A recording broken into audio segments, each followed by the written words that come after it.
Okay, so this is Method of Midrash session number 8, believe it or not. So we have, this is the one class that we haven't switched up, we haven't changed, and it's been steady throughout the weeks, except for, I think there was one time that was a fast day that we missed it or something. For Tisha B'Av we missed it. So the Midrash that we're going to do today is something that... I'm always looking for stories, sometimes stories that people don't know. So last week, we did the story of Shlomo Melech and the midrashim about Shlomo and his wedding night with Bat Paro. That was very interesting. There's some other fascinating midrashim that revolve around Shlomo Melech. We may come back to them, about David Melech also. But it's nice to come back to something that everybody's familiar with and everybody is conversant with the text and fluent with the text, like anything from Chumash.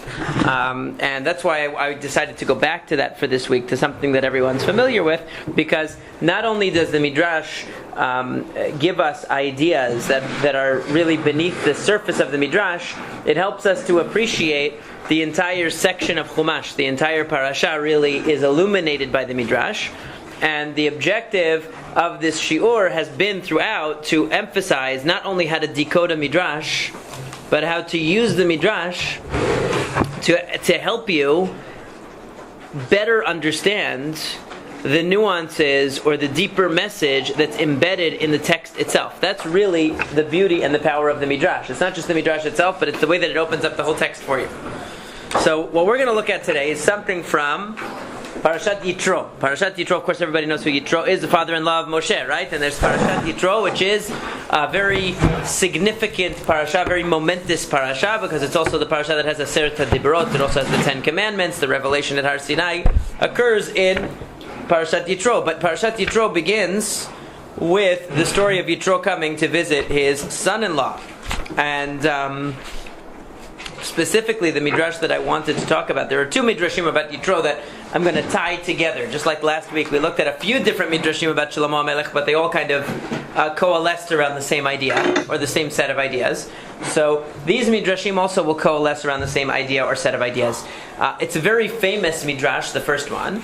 Actually, both of them are fairly well known. The first one is that we know that Yitro, after he hears from Moshe everything that happened to the Jewish people, he says, Ata yadati ki gadol Hashem mikol Elohim. Now I know that Hashem is better than all other gods. That's what Yitro said. And he says the reason is ki vadavar asher zadu alehem, because in this matter the Mitzrim really committed treachery against the Jewish people. In other words, they deserved what was coming to them. That's the basic meaning of what Yitro said. Now, the Chachamim come along and say, if I come and tell you, now I know that this religion is better than all other religions, what does that imply? That I tried all of the other ones, because how can I be in a position to comment on every other religion? If I come to you and say, I know that this God is better than all the other gods, how do you know? Have you ever tried the other gods? Have you ever experienced it? How do you know it's better?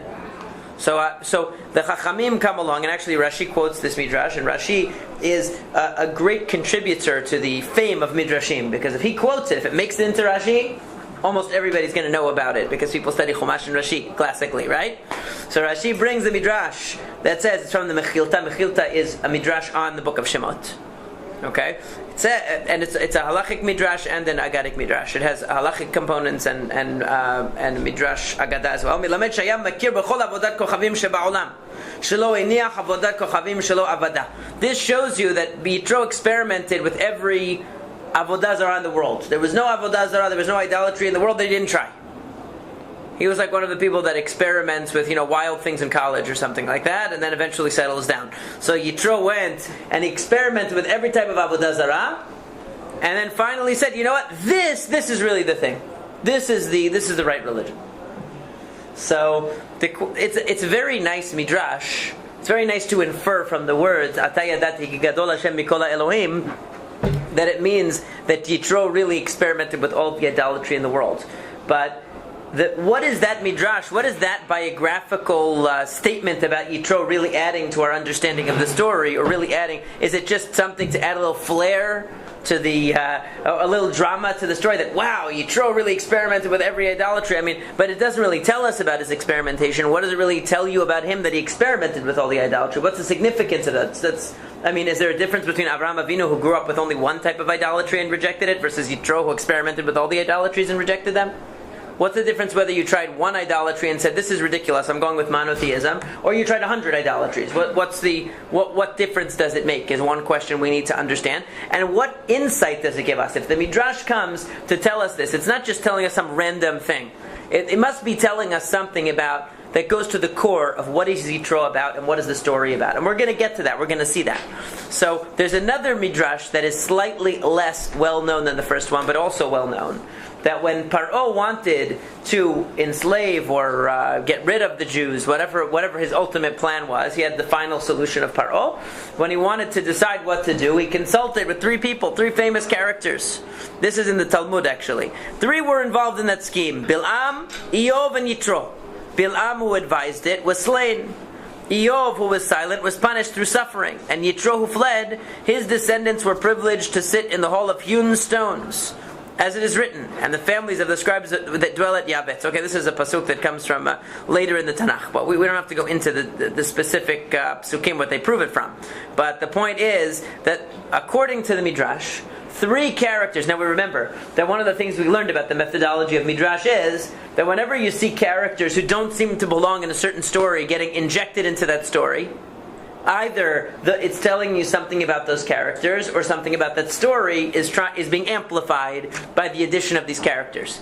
What three characters are injected into the story? Bil'am, who later we know is going to curse the Jews when they come out of Mitzrayim at the behest of the king of Moab. He's going to curse the Jews. Yitro, who is the father-in-law of Moshe, and Iyov. Iyov is a character, Job. Iyov, that he's somebody that even the Gemara struggles to identify what period he lived. In Bava Batra, they don't know exactly when he lived. Did he live in the times of Moshe? Did he live after, before? There's all kinds of different theories about when Iyov lived. But this Midrash is placing him all of a sudden in the court of Paro. Why would he be in the court of Paro? What's going on here? So we have to understand, and what are the three reactions? Bil'am, who advised it, meaning he was the one who told Paro, this is a good idea. Enslave these guys, and eventually they'll disappear. You enslave them, they won't reproduce, and you'll be able to eliminate the population of Jews. It's concentration camps, the original concentration camps. So that's basically what Paro tried to do. And when it didn't work, he just started killing them, which is exactly what the Nazis, Yamach Shemam, also tried to do. It's the same mentality. That's what Bil'am suggested it. He eventually is killed. Iyov was silent. The story of Iyov is about the person who's seemingly very righteous person, who never did anything bad in his life, and yet is stricken with terrible misfortune and suffering, the likes of which are almost unheard of, and the extent of the suffering that he experiences, and then he starts questioning God, questioning why did this happen to me, and so on. We talked about it on Tisha B'Av. And then third is Yitro, who ran away. He said, I'm not going to be any part of this, I'm running away. So, what does it tell us about these three characters? These three characters, of the three of them, the one who's closest to the story of Yetziat Mitzrayim is which one? Does anybody know? Yitro for sure, because where does Moshe Rabbeinu run when he runs away from Mitzrayim? He runs to Yitro. Well, not on purpose, but he runs to Midian, and eventually he's adopted into the family of Yitro. That's his destination. So the idea that Yitro would be part of the story is the one that's the most persuasive, let's say. But we know that Yitro, Bil'am could be, although Bil'am is, when the original enslavement of the Jews takes place, versus the much later. Bil'am would have to be quite an old guy, because the original enslavement of the Jews starts very early on, right? It starts before the birth of Moshe. It starts in right after the death of Yosef, and then we're talking about a long time, 200 years of. I don't know what scheme exactly. It's in the context. I don't want to quote the law, such a huge passage. So what exactly? It's talking about what Paro wanted to do with enslaving the Jews in order to control the threat of the Jews. What should I do what's the final solution? Same kind of mentality. How do I deal with this parasitic population of Jews? And so Yitro didn't want any part of it. He ran away.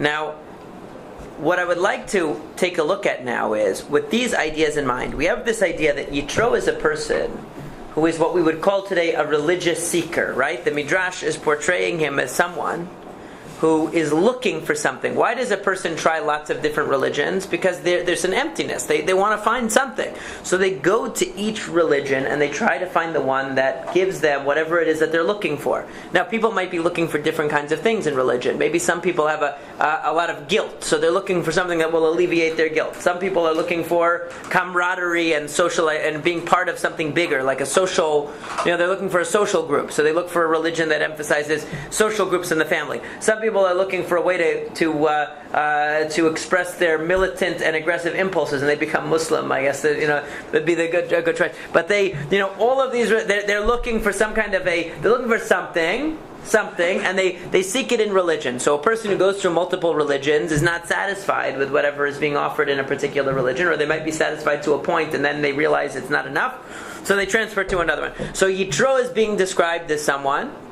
who is not easily duped. In other words, he'll try something, and when he realizes it's not good, he passes to the next one. He doesn't become committed to something just because of a sense of loyalty. Many people, they start with a religion, or they start with some movement, or they start with whatever, and after a while, even when it changes, even when things change, and really they should see that there are problems, they remain committed to it, just out of a sense of piety and loyalty. So he wasn't like that. He was seeking something that he didn't find anywhere.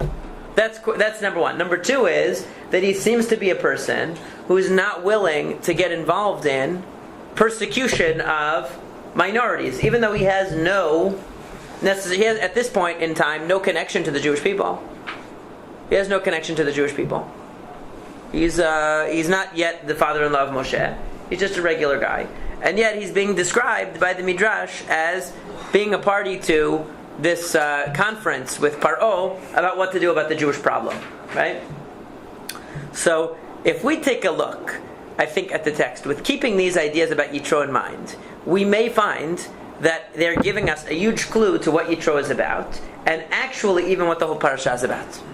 Okay, and what I did was, the reason why this time I copied out all of the Hebrew was because I wanted to put in bold the phrases that I think really grab, in every one of these sets of sheets pretty much has the same format, which is I always put the Midrash and then I put the texts that help us elucidate the Midrash or understand what the Midrash is trying to get at.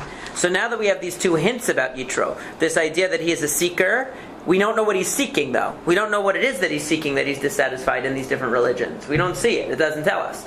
And we also know that he's somebody who doesn't want to be a party to injustice. He sees something going on which is unjust, and you see that Bilam is willing to participate because Bilam is an unjust person. Bilam is ayin ra'ah. We said that in Pirkei Avot, when we talked about Bilam, actually we went through the comparison of Bilam and Avraham.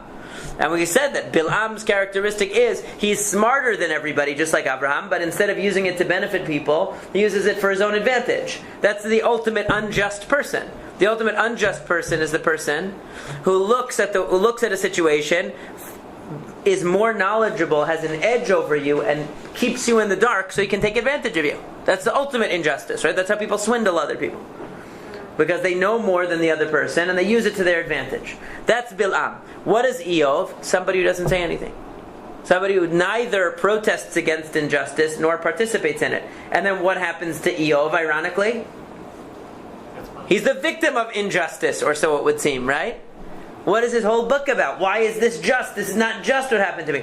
So there's a veiled criticism, not really that veiled, of Eov. Because what is Eov? When it happens to him, all of a sudden he says, well, this is unjust. How can God do this to me? But apparently, when Paro wanted to enslave the Jewish people for no good reason and persecute them, he didn't have anything to say then. Which is very common with people who ask questions about God, When it's happening to my friend, well, I'm sure he deserved whatever bad thing happened to him. I'm not going to tell him that, but in my mind, I'm thinking of, he wasn't that good of a guy. He probably had it coming to him. But when it happens to me, how could it happen to me? I'm such a good guy. I'm a tzaddik. How could this be happening? So Eov didn't protest when it had to do with the Jewish people. He didn't say anything, but when it happened to him, he protested. He wasn't able to handle it. He questioned it. He spoke up. He speaks a lot. The whole book of Eov is him talking, practically. So that's the irony. He didn't say anything, and then he has a lot to say when it happens to him. So Yitro then is somebody who protests injustice. He's not willing to be part of it, and he runs away. And let's see how the theme of justice plays out in the story, because that might be the clue. Okay, that might be the clue. Let's take a look.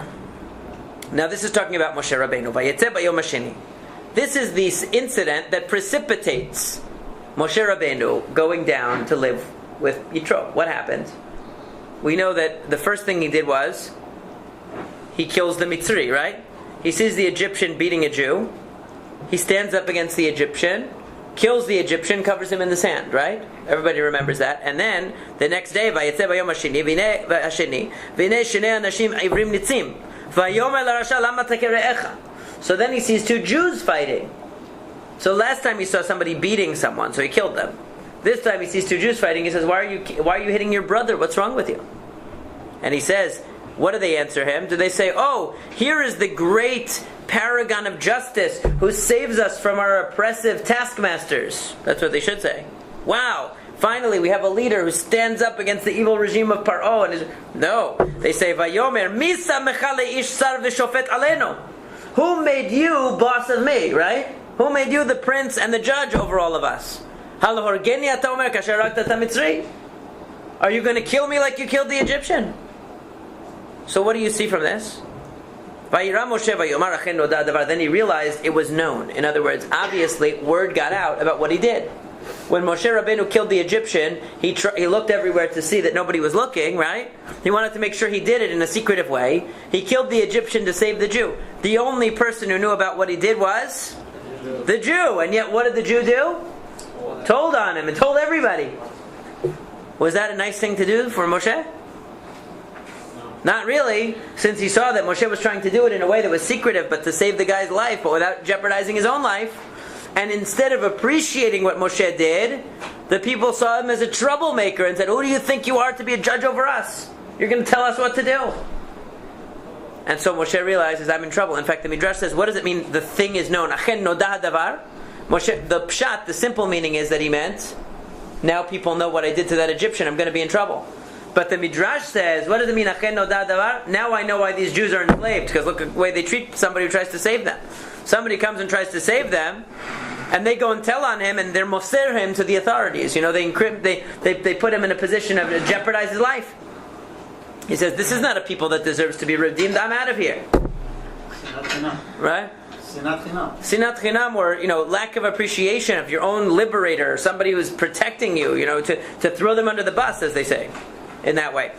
And so what happens? He runs away, and lo and behold, he comes to Midian. Right? So of course the word gets back to Paro, because now these people are, not only is he killing Egyptians, he thinks he's the boss of us. We're going to tell Paro about what this guy did so he can take care of him. Like the way that they used to do when they didn't like they didn't like the Rambam's book. So what did they do? They went and told the priests. So they would burn it. Right? That was the worst thing, when you're moser the Jewish people to the non-Jewish authorities. And then of course what did they do? They burnt the Rambam. And what did they do later? They burnt the Talmud. Because once you incite, the people who hate you, they don't differentiate. Here are the Maimonideans versus the non. They don't care about those distinctions. Only we care about them. So Paro heard this, and he wanted to kill Moshe. And Moshe runs away, and he comes to Midian, and he sits by a well, which is, of course, a well in the Tanakh. We know is always a romantic place, right? That's always where the people are going to be married. Always they meet there. And that's exactly what happens, right? The daughters of Kohen Midian Sheva Banot, the 7 daughters of Kohen Midian come, and they come to take water, but they're chased away. Vayavo haroim vayigarashum, vayakom Moshe vayoshian, vayash ketzonam. So Moshe Rabbeinu is a vigilante of justice, right? First, he saw the Egyptian killing the Jew, and he saved him. Then he saw 2 Jews, and he tried to intervene, and he said, "Forget, there's no point in saving these people."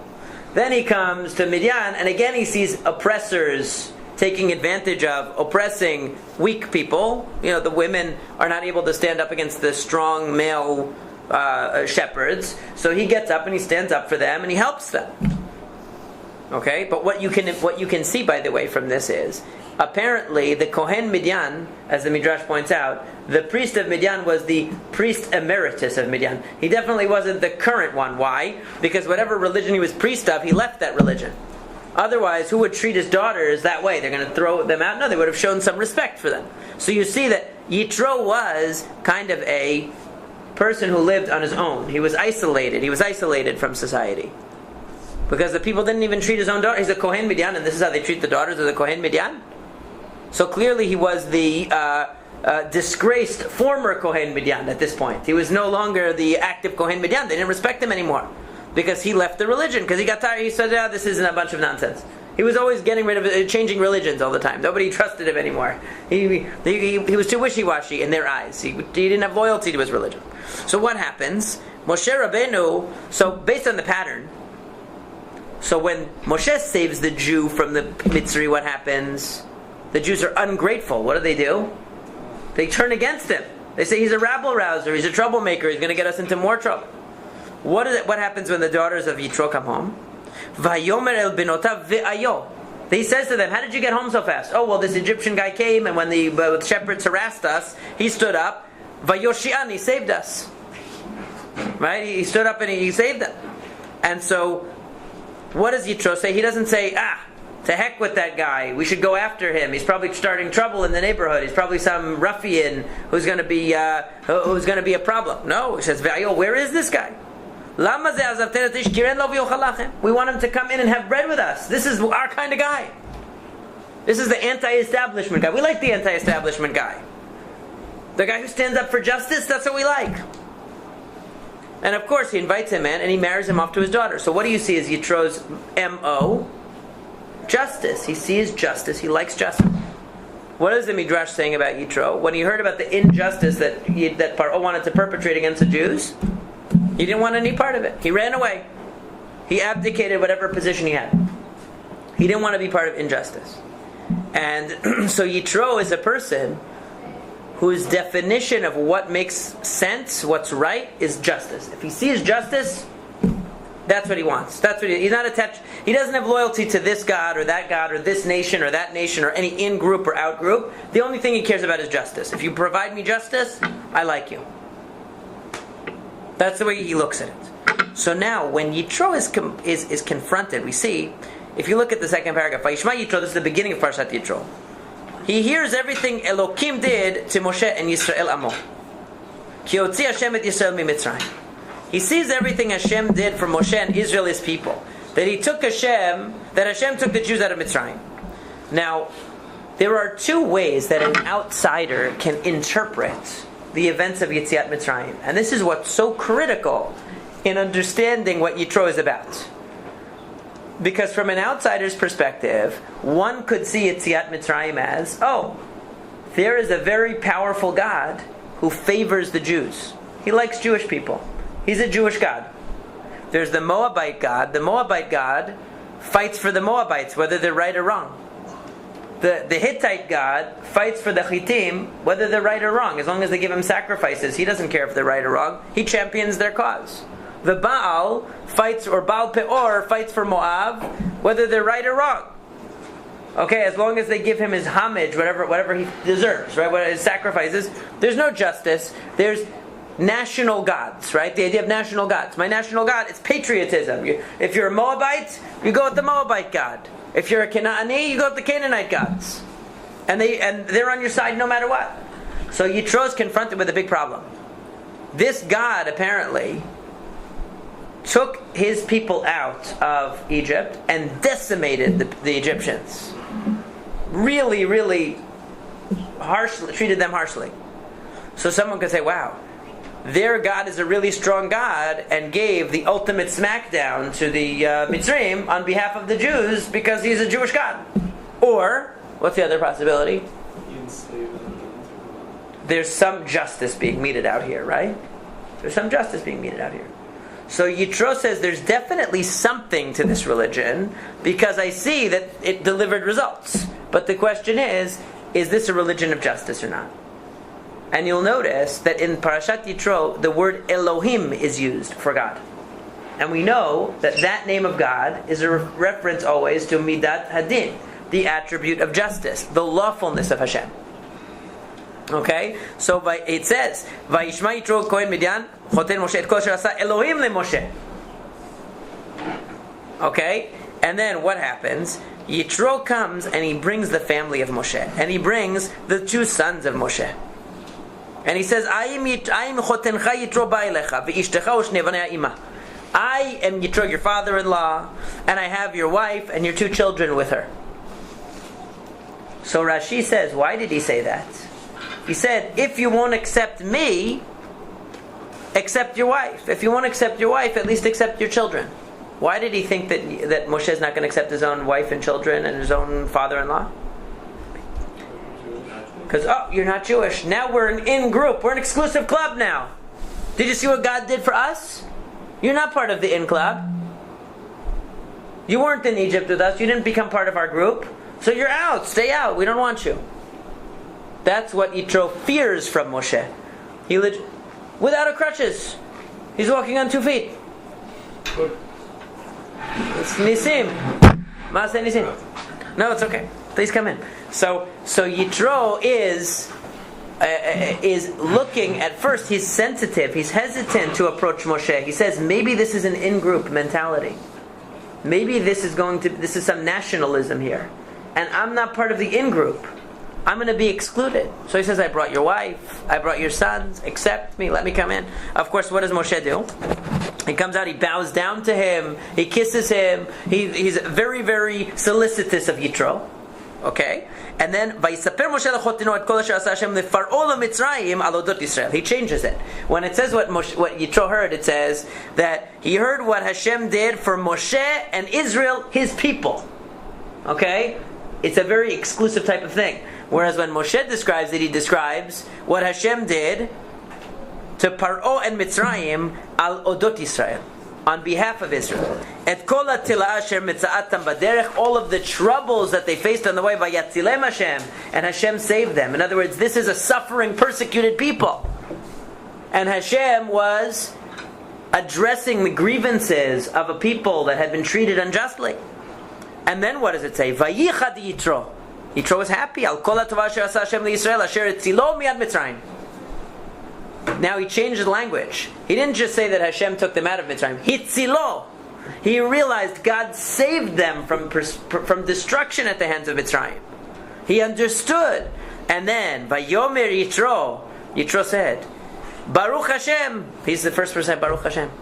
Right? Baruch Hashem. He was not Jewish. When you say Baruch Hashem, you're saying what Yitro said. Asher hitzil etchem miyad Mitzrayim u'miyad Paro. Who saved you from Mitzrayim and from Paro. Asher hitzil et ha'am mitachad yad Mitzrayim. Who saved the people from under the hand of Egypt. In other words, you were being oppressed and you were saved. Ata yadati, now I know. See? Now it makes sense, right? Why didn't he know it before? When he heard about Yetziat Mitzrayim, why didn't he know it before? That God was greater than the other gods? Now I know that this God is greater. How did I know? Because Ki gadol Hashem mikol ha'elohim ki vadavar asher zadu alehem. Because the Egyptians treated the Jews unjustly. Ki vadavar asher zadu alehem. They were treating them in a brazenly unjust way, and therefore they deserved what came to them. What does Rashi say? Just like they tried to drown the Jewish babies in the water, actually Onkelos says, just like they tried to drown the Jewish babies in the water, they were drowned in the water in Kriyat Yam Suf, in the Yam Suf. So in other words, Yitro says, wow, this is a God, not of favoritism. This is a God that accepts me when I come. This is not a God of favoritism and in-group. This is a God of justice. The reason why this happened was because of justice. And then you see a remarkable thing, which is the Ramban actually points out. I don't think he mentions it here. He said, but he mentions elsewhere that this is that nowhere in the Torah does anybody bring a sacrifice lelohim, to the name Elohim, the divine name Elohim. No, never. Always Hashem. It says Zoveach la Elohim yachoram v'otil Hashem levado. That somebody who brings a sacrifice to any god other than Hashem is not allowed. And the Ramban says, you see, whenever korbanot, it always says Hashem. It never says Elohim. And yet here, what does it say? In the case of Yitro, Vayikach Yitro, Choten Moshe, Olam Zvachim leElohim. He brings offerings to Elohim. Lechol lechem im Choten Moshe lefnei Elohim. It doesn't say Hashem. It's the only time a korban is brought to the name Elohim. And what is the name Elohim? Justice. The God of lawfulness, of justice. Okay? And that is what Yitro saw. When Yitro saw this God is a universal God, He's not a God only of the Jews. He's not a God against the Mitzrim. He's not a God of Moab or of Chittim or anything. He is the God who looks at everything with fairness and justice over all of His creation. That's a God I've been looking for. I've been looking for justice all this time. I broke away from every religion because they were in-group religions, because they were nationalistic religions, and nationalistic loyalty-based religions always devolve into injustice. They always put their own rights over other people's rights, even when it's not fair, even when it's not the correct thing to do.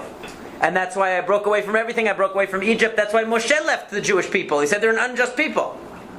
And why Yitro embraced Moshe was because he saw that he fought for justice. That's why he brought him into his house, because he stood up for justice.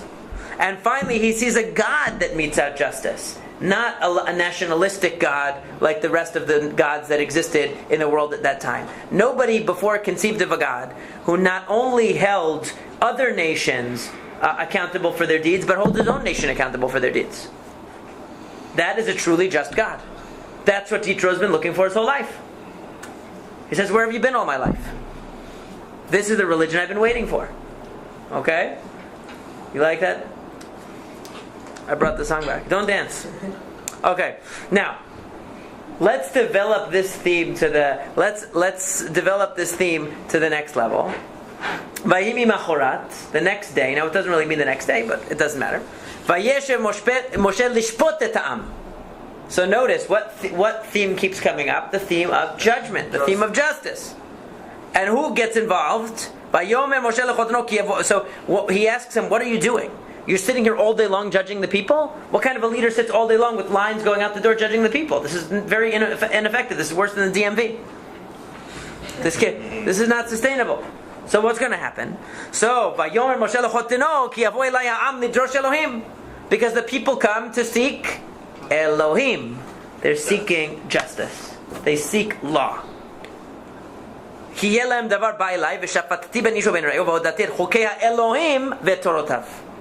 I let them know the statutes of God and His instructions when they have a fight amongst themselves.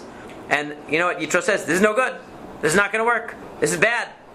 And he says, Ata shema bekoli iyatzecha vihi Elohim imach. Now listen to my voice. I'm going to give you advice. And may God be with you. Heya ata la'am mula Elohim. You will be the intermediary between the people and God. You will go to God with questions. And you will teach them. And then you see, what does he tell them to choose? Yir'ei Elohim. People who fear God. What God? Not Yir'ei Hashem, Yir'ei Elohim. Who fear the God of justice. The God who will hold them accountable. V'shafetu ta'am, and they will judge the people. And then he says, if this works out, v'tzivacha Elohim, and God gives his rubber stamp to it, right? He approves of it. Then things will work out for you.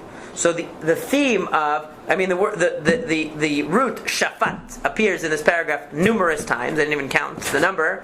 The word Elohim appears numerous times. The name Hashem is conspicuously absent from the paragraph. The idea is that Yitro's whole orientation to God is an orientation of justice. He sees the world that it operates lawfully. It operates in a way that is rational and has patterns that are reliable and that are universal and objective. And he says that's what human life should look like. It should also be just and fair, and universal law should apply to all, and everybody should be equal before the law. That is the God I'm looking for, because I know that the God that created this world, that operates according to laws, is going to create a religion that insists on laws and justice for all. And that's what Yitro is looking for. And that's why Elohim is mentioned and emphasized, and judgment is mentioned and emphasized again and again throughout the parasha. And then finally, and this part I didn't quote in the actual sheets, but later on in this parasha, what does Hashem do that's really cataclysmic, a once in a lifetime, a once in history event? He gives Torah, he gives the laws to the Jewish people, and of course right after the laws of Aseret HaDibrot is Mishpatim. Mishpatim, the judgments, the justice of Torah. But what name does God reveal himself to the Jewish people when he gives the Ten Commandments? Vayidaber Elohim. Okay, that is the name of Hashem, the God of justice. What does it say when God created the world? Bereshit bara Elohim et hashamayim v'et haaretz. the God of law, the God of justice that created the world according to law, also delivers law to the Jewish people. And that happens in a parasha where we learn about God as the God of justice. And we see that what is it that's going to enable somebody like a true seeker of God? How is Yitro a true seeker of God? That's what the Midrash is trying to show you. A false seeker of God is looking for something to satisfy his own subjective needs. Maybe he needs to feel loved, so he wants a God that makes him feel warm and fuzzy. Or he feels very guilty about bad things that he did, so he wants a God that died for his sins. Or he wants whatever he wants. He looks for a God that satisfies his own personal needs. But what is Yitro? He's exactly the opposite. He's looking for a God that is the objectively true God.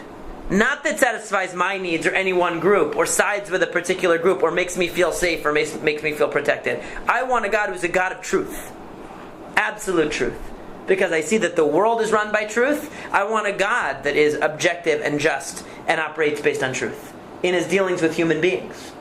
And that is that's the way that a true seeker of Hashem will come to recognize the God of the Torah. When he sees that the God of the Torah is a God that is just and fair and doesn't believe in favoring one group over another. Yes, we're the chosen people, but sometimes we're chosen for a lot of trouble.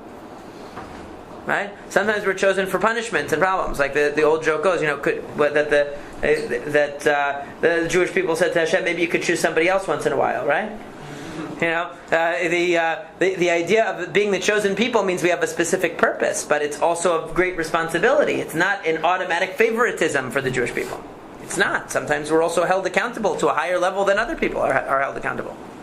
And so the way that the nations of the world will come to recognize Hashem as the true God is when they recognize that He's not just the God of Israel. He's the God of the universe. He's the God for all people. He's the one God. And that's what the Beit HaMikdash was supposed to represent. Everybody coming to the Beit HaMikdash. All nations coming to the Beit HaMikdash. Ki beiti beit tefillah yikareh lechol ha'amim. My house will be a house for all the peoples of the world. That they'll recognize that God is a God for all people. And that's what Yitro saw. When he saw that justice was operating, justice means that it doesn't matter what your ethnicity is, it doesn't matter what your background is, nothing matters, except that you are, whether you're right or wrong. That's the only thing that matters in the eyes of God. Not what you're, and He's not going to favor. And there's a story actually about it's about one of the Sephardic Chachamim that one time, it's a true story, that there was a Jew had a dispute with a non-Jew. The non-Jew said that the Jew had loaned him a certain amount of money, and the Jew denied it. And they went to the rabbi, as was frequently the case, by the way, in the Arab countries. They didn't trust the imam. They would go to the rabbi. The non-Jews, they trusted the rabbis. They knew that they were fair. There are many stories like that they would go to the rabbis for adjudication. Even two Muslims would come to the rabbi because they thought that the rabbi will be fair, and that's how it should be. And so the story, which is a true story, is that they came to the Chacham, they came to the Dayan, and the Jew figured, oh, of course, the Dayan is going to rule in my favor. I'm Jewish, right? So they're having a discussion. The non-Jew says, listen, I lent this guy the money. The Jew says, no, he never lent me anything. I don't know what he's talking about. It never happened.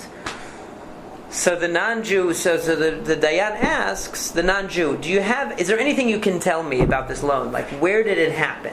Where did it take place? Give me some details. Well, he says, well, it happened, next to this very large oak tree. I don't know, whatever it was, some kind of tree.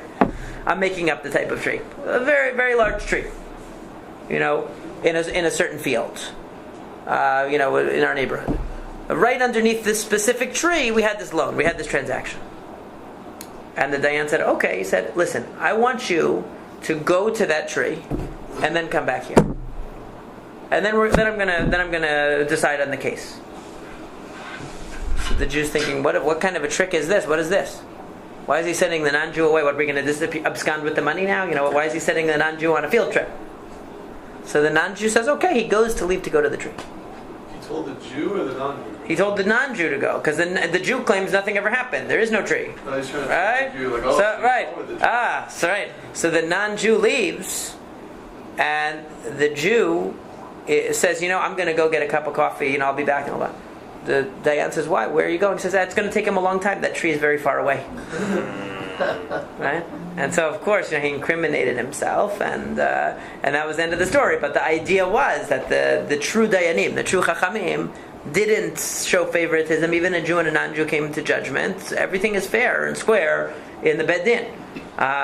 There are other stories like that, funny stories about how they came to the chachamim. But that's really the idea. What brought Yitro to appreciate, to recognize Hashem was the idea of justice, the idea of universality, the idea that we're all part of God's creation, and therefore He treats all of us fairly and honestly, and He doesn't show favoritism. And that was what enabled Yitro to say, now I know this God is greater than all other gods. Because he was seeking a religion that wasn't a private club, that wasn't some kind of an exclusive group, that really was as open, as just, as universal of an idea of religion as he saw in the world.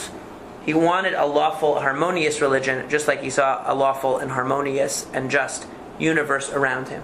And that's the beauty of Yitro. So really the Midrash, by describing to us how Yitro was seeking God all this time, by describing to us how Yitro refused to participate in the terrible acts of Paro, as opposed to Bilam, who was the ultimate unjust person, as opposed to Eov, who only complained when injustice knocked at his door, but up till then he didn't have anything to say about injustice happening to other people. Yitro was a person who really protested against injustice. Then you start to look and you realize that Moshe was a person who protested against injustice, and that was exactly what brought the two of them together.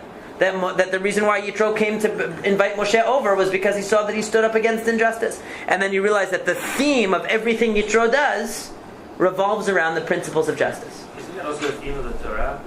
Definitely, but it's especially it's a minority. Absolutely, it's a theme of the Torah. But what more beautiful way to bring that out is for an outsider, right? Somebody who's not in the in group to recognize it.